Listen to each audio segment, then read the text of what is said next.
selamat siang pemirsa. Jumpa lagi dalam acara Spot News Rabu 10 Mei 2017. Sejumlah informasi telah kami siapkan untuk Anda bersama saya Dewi Purianti.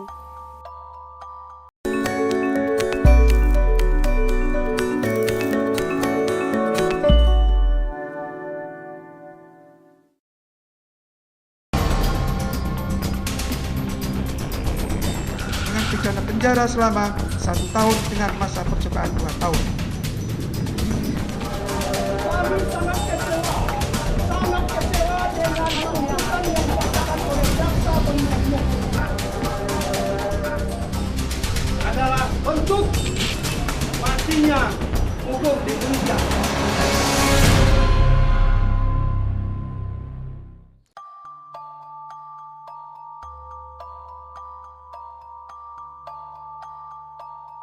Siang ini sidang vonis Ahok atau Basuki Cahayapurnama akan digelar di Pengadilan Negeri Jakarta Utara. Jalannya sidang akan kami sajikan untuk Anda. Berikut liputannya.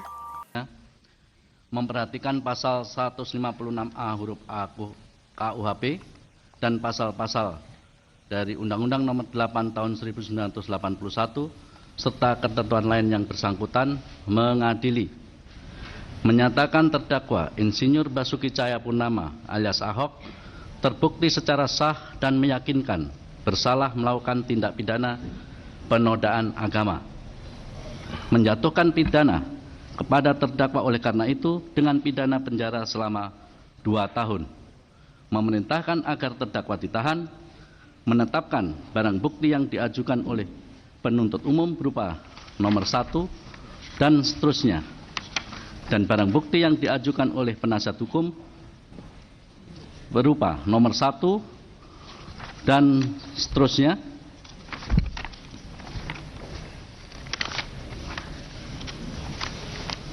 seluruhnya tetap terlampir dan menjadi bagian yang tidak terpisahkan dari berkas perkara, membebankan kepada terdakwa untuk membayar biaya perkara sebesar Rp5.000.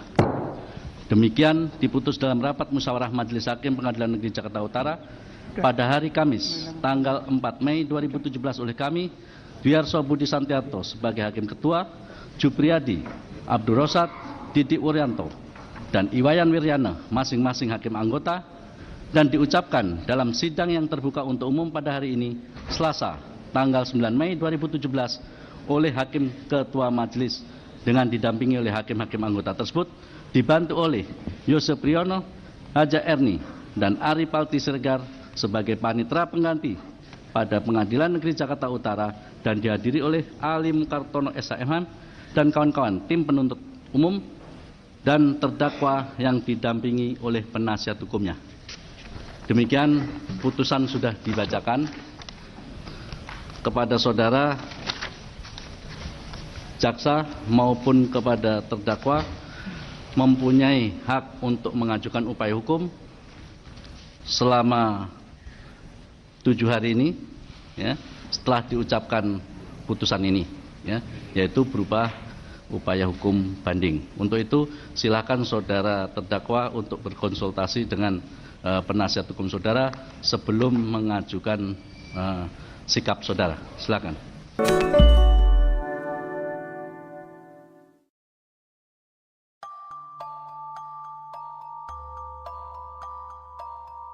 Ya pemirsa, terpidana Basuki Cahayapurnama atau Ahok menyatakan akan mengajukan banding setelah divonis 2 tahun penjara oleh Majelis Hakim Pengadilan Negeri Jakarta Utara. Berikut liputannya.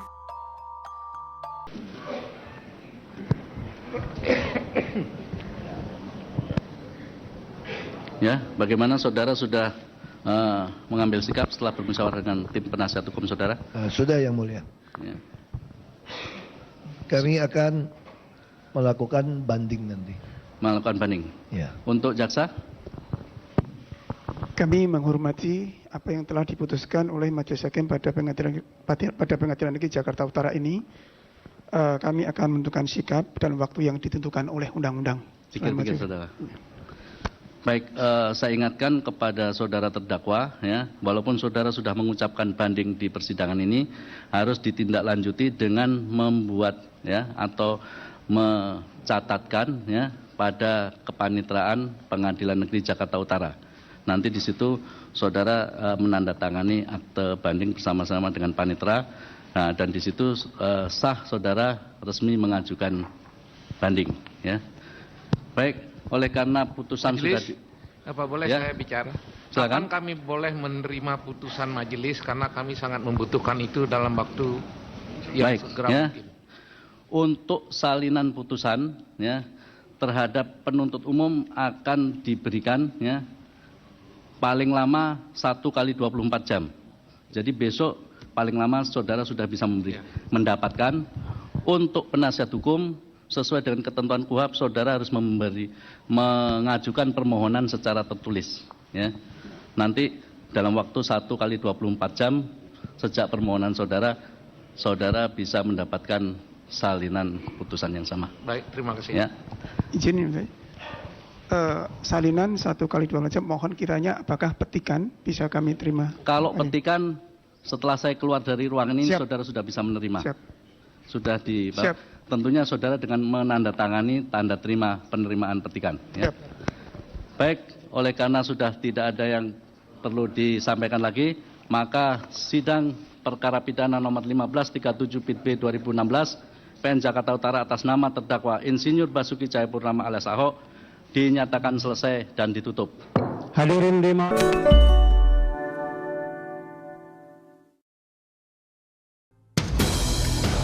Menyatakan terdakwa Insinyur Basuki Cahayapurnama alias Ahok terbukti secara sah dan meyakinkan bersalah melakukan tindak pidana penodaan agama. Menjatuhkan pidana kepada terdakwa oleh karena itu dengan pidana penjara selama 2 tahun. Ya, saya minta semua pihak menghormati proses hukum yang ada serta putusan yang telah dibacakan oleh Majelis Hakim. Ya. Termasuk juga kita harus menghormati langkah yang akan dilakukan oleh Pak Basuki Cahayapurnama untuk banding. Dan yang paling penting, kita semua percaya terhadap mekanisme hukum yang ada untuk menyelesaikan setiap masalah yang ada. Dan memang begitulah sebuah negara yang demokratis dalam menyelesaikan perbedaan pandangan yang ada. Dan sekali lagi, pemerintah tidak bisa mengintervensi proses-proses hukum yang ada.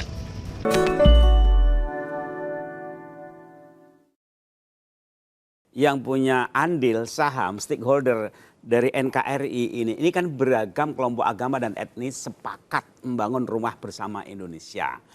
Jadi urusan agama ibarat rumah besar, banyak kamarnya, silahkan mereka mendiskusikan, meyakini, mengamalkan pada bilik-bilik primordial, silahkan. Tapi karena Indonesia itu rumah besar sekali, ruang tengahnya besar, ketika masuk ruang publik, mari kita jaga bersama. Jadi etika publik ini dijaga oleh negara maupun juga oleh umat beragama, rakyat. Jadi jangan kemudian dihegemoni. Kalau hegemoni capek. Kita tidak nyaman keluar ruang publik, negara juga lelah kapan bangun. Oleh karena itu hubungan agama negara bahwa negara melindungi, memfasilitasi agama dan agama memperkokoh gitu. Jangan kemudian agama dihadapkan melawan negara. Ya ini akan lelah sekali, nggak mungkin menang. Gitu. Tapi mari kita jaga bersama karena di Indonesia ini larangan apa sih yang ada bagi umat beragama mengamalkan? Nggak ada yang dilarang. Buat partai pun boleh kok. Haji silahkan. Apa? Yang diperlukan itu kan mari berlomba menciptakan buat kebaikan, jaga ruang publik bersama, memajukan ini. Ujungnya apa? Mencerdaskan, mensejahterakan rakyat. Iritologi nomor 36. Halo, lo Sudirman nggak lo? Astaga, gue nggak lewat, Bray. Pak, lo Sudirman, Pak? Saya tinggal sejauh, kakak. Bapak Sudirman? Sukirman saya. Sukirman? Supriman. Supriman? Sujiman. Sukijan. Pak. Pak Sudirman ya? Ya. Nebeng ya? Ya. Mau irit seperti dia? Ikuti iritologi nomor 36. Selalu ada jalan buat nebeng dengan Eksis Ngobrol Irit. Nelpon 0 rupiah, 20 menit pertama setiap hari ke semua tebenganmu. Irit itu...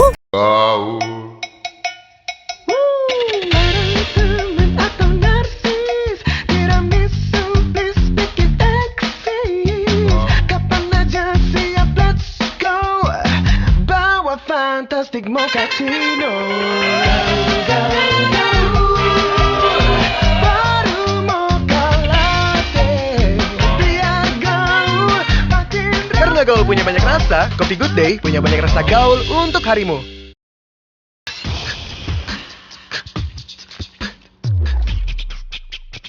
Buat gue, rasa Indomie goreng itu nggak ada duanya. Apalagi aromanya. Sadis. Ditambahin bawang goreng dan telur ceplok, makin gokil enaknya. Biar lo semangat kayak gue, Indomie goreng dulu.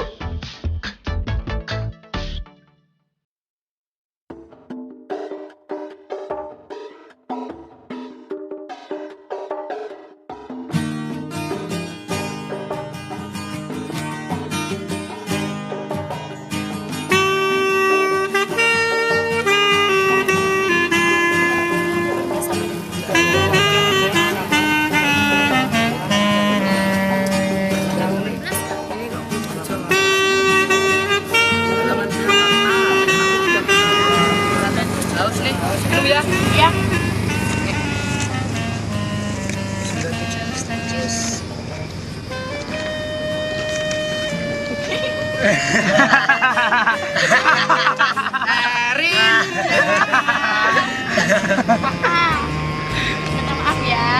Ya.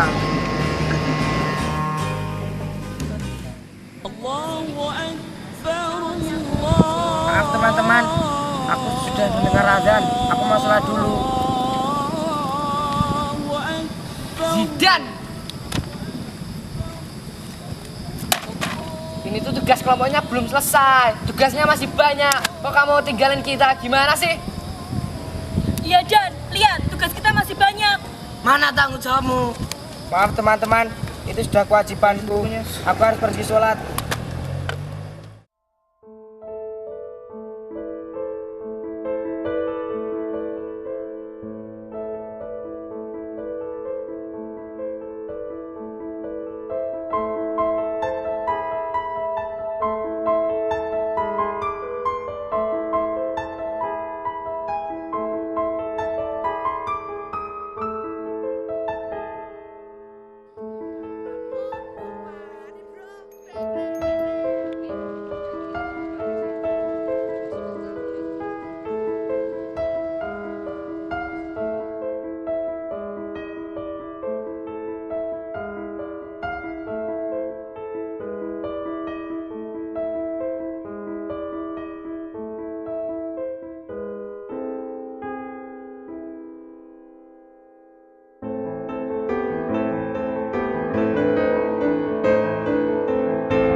Beralih ke berita selanjutnya. Jembatan penyeberangan orang atau JPO kembali menjadi sorotan masyarakat luas. Karena banyaknya jembatan dalam keadaan rusak dan berkarat. Tim kami akan menginformasikan jembatan penyeberangan orang atau JPO dari area Jakarta dan sekitarnya. Berikut liputannya.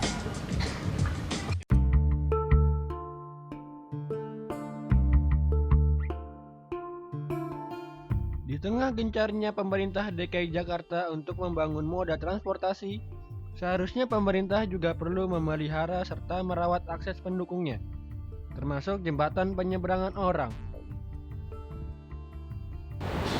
Kondisi jalan penyeberangan orang sudah mulai tidak terawat. Mulai dari berkarat, las penyambung sudah rusak, bahkan pemasangan papan reklame tidak sesuai dengan aturan.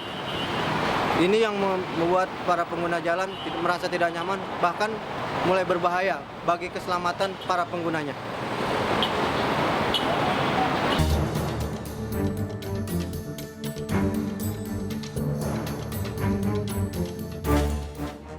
Kehadiran JPO sejatinya untuk memberikan fasilitas yang lebih aman bagi masyarakat untuk menyeberangi padatnya lalu lintas Jakarta.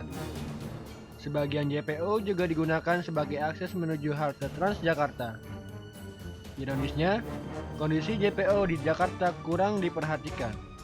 Mulai dari perawatan konstruksi, fasilitas penunjang seperti sumber listriknya, serta banyaknya papan reklame yang terpasang tidak sesuai aturan.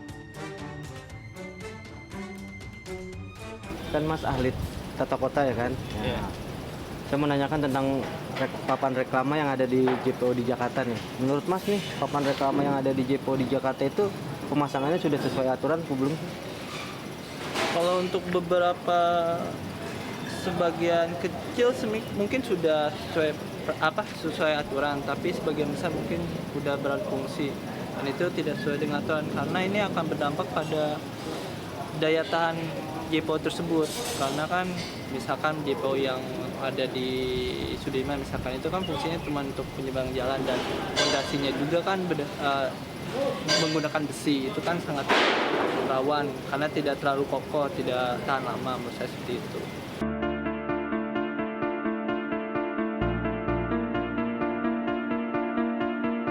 Pemerintah Provinsi DKI Jakarta mendata ada 318 JPO yang berdiri di ibu kota. Terdiri dari 282 JPO yang dikelola oleh Dinas Perhubungan DKI, 26 oleh Dinas Jasa Marga, dan 10 lainnya oleh Dirjen Kereta Api. Menurut Peraturan Gubernur Nomor 244 Tahun 2015, penyelenggara reklame berkewajiban memastikan dan menjamin konstruksi reklame dalam keadaan kuat dan kokoh. Jika sudah habis masa kontraknya, Biro Reklame wajib membongkar konstruksi reklame di JPO. Perawatan sendiri diserahkan kepada pemasang iklan. Bagaimana sih cara maintenance atau merawat kondisi reklame itu di JPO? Iya, jadi gini, sebenarnya kita sudah punya standar operasional prosedur untuk pemasangan reklame di JPO ya. Seperti maintenance-nya, kita biasanya selalu ada pengecekan sebulan sekali dari segi bodi, terus juga lampunya, terus juga backdropnya. Jadi untuk kekuatannya sendiri kita juga selalu maintenance gitu, jangan sampai sudah berkarat, tidak kita maintenance atau nanti ada kejadian. Nah itu yang seperti di Pasar Minggu waktu itu kalau nggak salah. Jadi sebaiknya tuh kita juga ada koordinasi dengan pihak-pihak pemerintah. Jadi kalau misalkan kitanya sudah memberikan SOP untuk perawatan, biasanya izinnya juga nggak terlalu sulit gitu. Tapi yang saya pernah lihat ya di JPO itu kan kadang sekarang ada yang sudah berkarat atau apa gitu. Terus gimana sih cara menindaklanjutinya? Ya biasanya kita kalau misalkan ada yang namanya metal kan, dia punya range waktu, misalkan 1 tahun dia karatan, 6 bulan, 8 bulan. Dan biasanya kalau misalkan memang udah berkarat, biasanya kita langsung perbaiki gitu. Karena kalau misalkan nggak diperbaiki, ya itu tadi gitu, takutnya terjadi roboh atau gimana.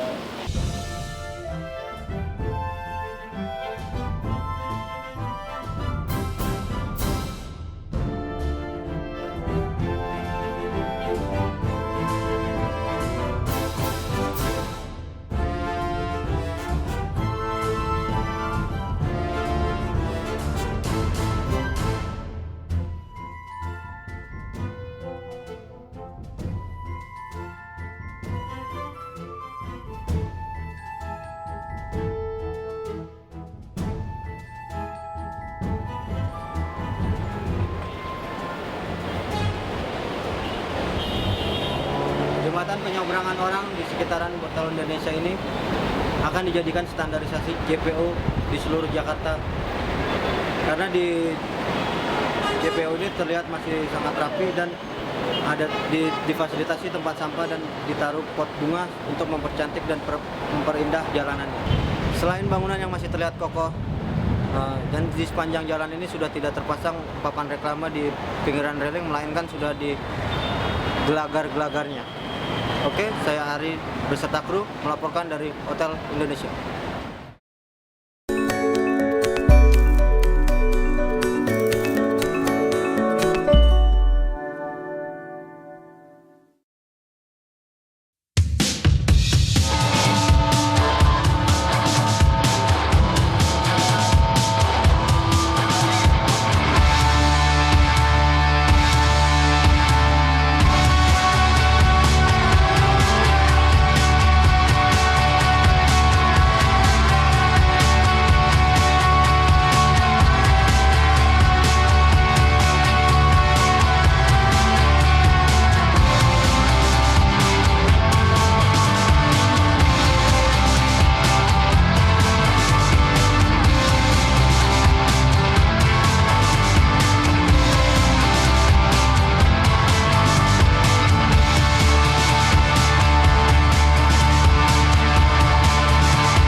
Hari-hariku tak seindah pelangi.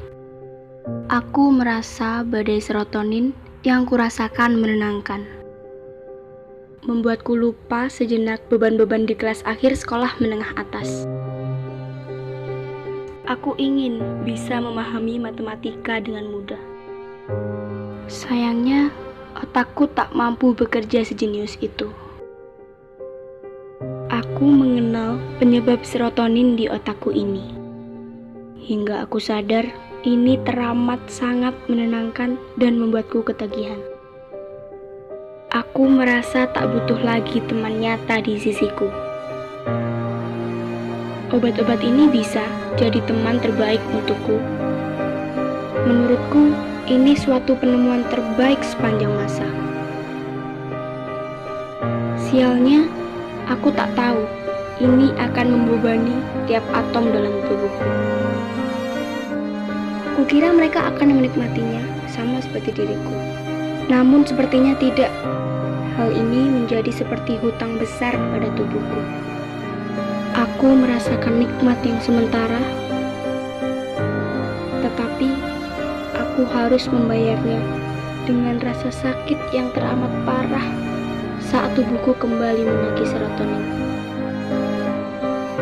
Ditambah dengan bunga kenikmatan itu menggerogoti setiap senti tubuhku dari dalam.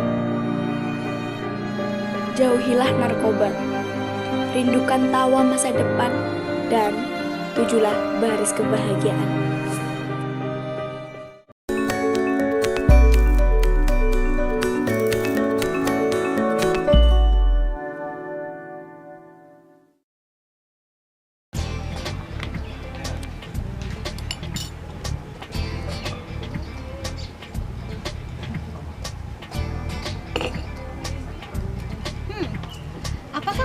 dengan kue semprong? Ya, kue kering khas Indonesia ini merupakan salah satu jajanan unik yang berbentuk silinder dan memiliki rasa yang khas. Rekan kami Laili Zamila akan menginformasikan salah satu pedagang kue semprong di sekitaran Jakarta. Ya, informasi berikut sekaligus akan menutup perjumpaan kita pada acara Spot News Rabu 10 Mei 2017.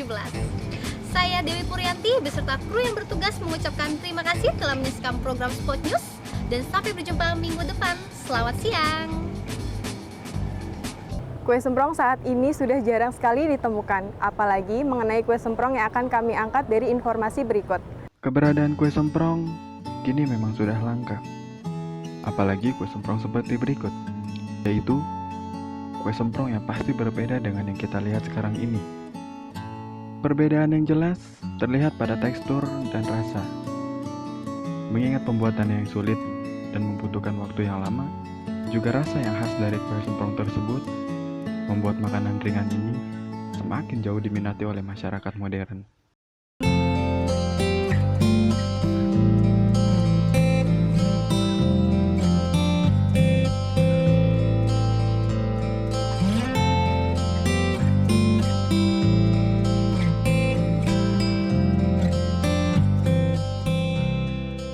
Saya nama Badri, asal dari Tegal.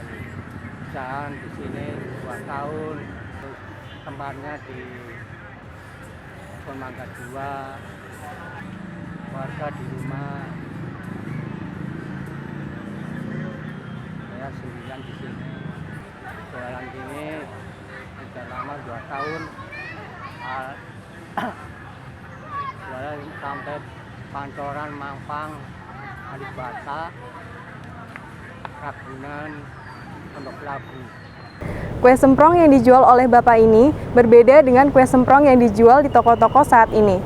Perlu masyarakat ketahui bahwa kue semprong yang beredar di toko saat ini bukanlah kue semprong pada awalnya, namun sudah melalui banyak tahap inovasi, mulai dari rasa dan teksturnya yang diperbaiki. Kue semprong ini terdiri dari bahan-bahan seperti tepung terigu, gula merah, gula pasir, dan biji wijen, yang lalu diaduk dengan air hingga mencapai kekentalan adonan yang dibutuhkan. Namun, tidak boleh terlalu kental ataupun juga terlalu encer dalam proses pembuatannya, karena kualitas dari adonan yang akan menentukan bagus atau tidaknya kue semprong yang akan dibuat. Dibutuhkan kecepatan dan kekuatan untuk membuat kue semprong ini. Seperti yang dikatakan Pak Agus, kalau tidak tahan panas, ya berarti tidak bisa bikin semprong. Begitu katanya. Karena hanya bermodalkan tangan kosong, dia harus cepat mengambil langsung adonan dari cetakan, lalu menggulung saat itu juga. Dikarenakan apabila sudah dingin, adonan akan menjadi keras dan tidak bisa dibentuk.